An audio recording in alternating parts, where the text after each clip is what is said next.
Hello there, I'm your host, Dan Rojas. What if the end of the world happens and you need a key made? Who's going to make it for you?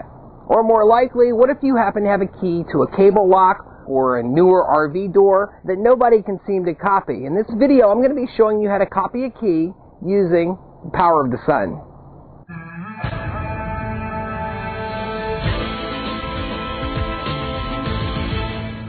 To start, you need plaster of Paris and a small box.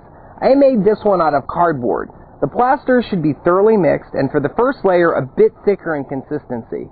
After a quick shot of a wax-based spray release agent, float the key so the rear groove is filled, but only half or less than half of the key is submerged. After 3 hours, our key is ready for removal. I open the box to get access to the first layer and clean any debris left behind. Drilling a few shallow holes in the waste area creates an easy puzzle piece to work with when using the mold. I also deleted the key ring hole as it can cause a snag in later steps. Just be sure that you don't mess with the tooth portion of the key. Next, place the key so that it fits into the original mold. I'm using molding clay to expand the handle area of the key because it has rounded edges and could make demolding the original key impossible. The clay gives us a nice extra area for easy removal. I added a clay channel to the top and bottom of the key. The thinner clay channel is added to the important part of the key, and the thicker, wider channel is added to the top of the key. It's time for another shot of release agent. Tape the box closed and fill it with more plaster. By tapping and shaking the mold, air bubbles are removed.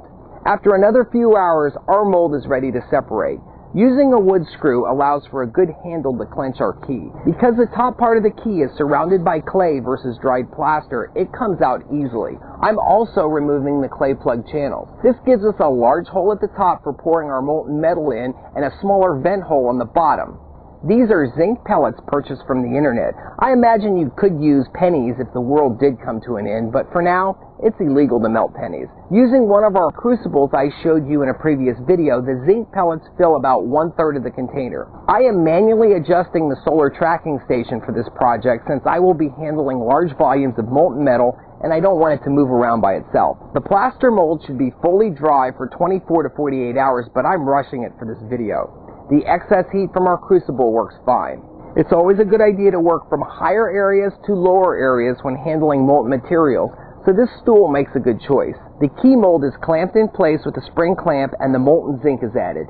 Any excess spills can be remelted for other projects. After a mild filing to clean and deburr any excess metal, the moment of truth is here. When making this key, I went through several experimental pours before I got the right one.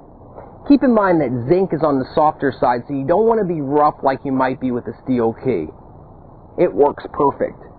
In a future video, I'll be showing you how to make larger items out of zinc and smaller items out of steel. I'm your host, Dan Rojas. Thank you for watching, and enjoy our videos.